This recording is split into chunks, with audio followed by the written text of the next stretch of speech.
This review is brought to you by Lacrima, where we hire people to travel through time, where accidents never happen. Oh shit, cut the feet, cut the feet, cut the feet!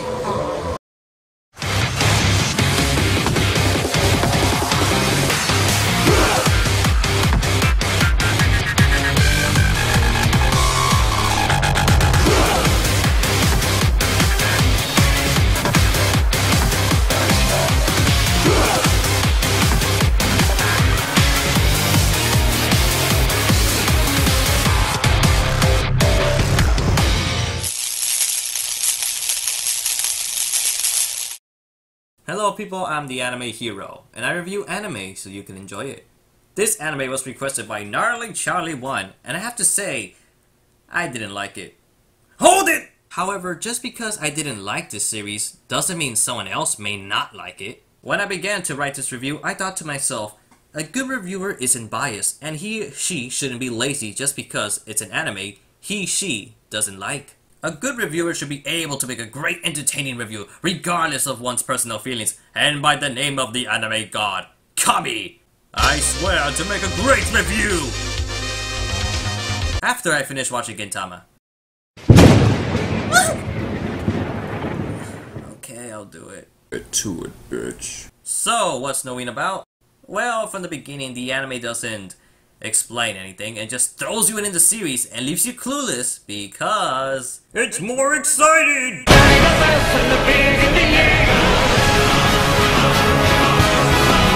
Okay, enough of that. Now the plot of this story deals with time travel and crossing dimensions. The overall conflict comes from Lacrima trying to stop this being known as Shangri-La, who wants to destroy all of space and time! No!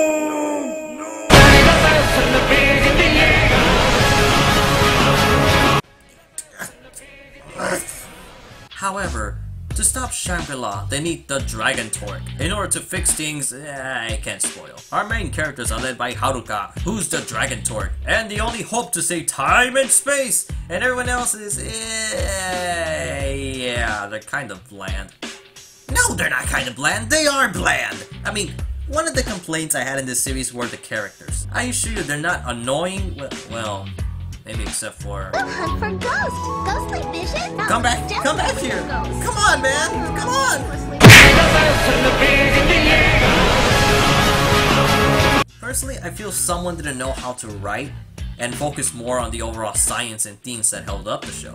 For example, Yu constantly goes through depression for a good portion of the anime. Karasu remains stoic and broody, and she's always on about... Our alien friends have finally invited us to their home planet! Yeah. But then the rest are just there or serve to give exposition. Which to me, this is the biggest problem of the show. The fact is, there's a lot of exposition. I mean, don't get me wrong, the exposition is needed and is properly explained. But the nitpick I have is when it comes to replay value. When I was watching the new version of Hunter x Hunter, I found myself skimming through the episodes due to the exposition, in which I already heard of from watching the original Hunter x Hunter. And the same rules apply here. The fact that there is so much exposition will hinder future replays. And honestly, the fact that you already uncovered the answer to this sci-fi mystery makes it lose its impact the more times you watch it. But you know, I had enough ranting, and on to what I really like from Noein. While the pacing is certainly slow and some conversation seems to be heading nowhere, it does develop the mood of the series. I mean, whenever I hear this little tune,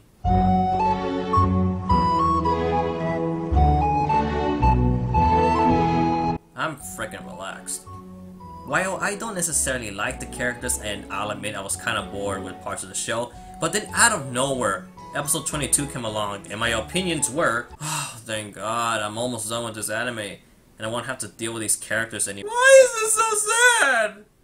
No! No, don't do it! Go back to your cheery selves. I feel so depressed.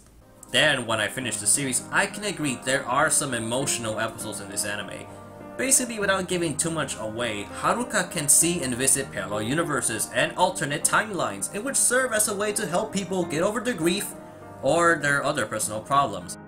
The best way I can describe this is Noein's best episodes are like a Christmas story. In some of the episodes, we dive either into a character's past or their possible future, which made me think of It's a Wonderful Life and the Mr. Scrooge story of visiting his past, present, and future, which Haruka was essentially doing. And then I wonder why wasn't the whole anime based on this concept, about a girl who visits different timelines and helps others by showing them their past, present, and future, thus providing these heartwarming and dramatic storytelling. This could have been a really different concept than an anime, but I think I have a possible reason why Noein didn't go all out in this approach. While Noein can sometimes sound like this,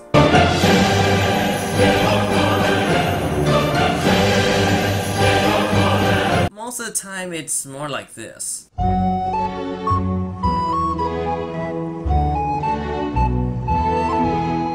And it was a necessary decision.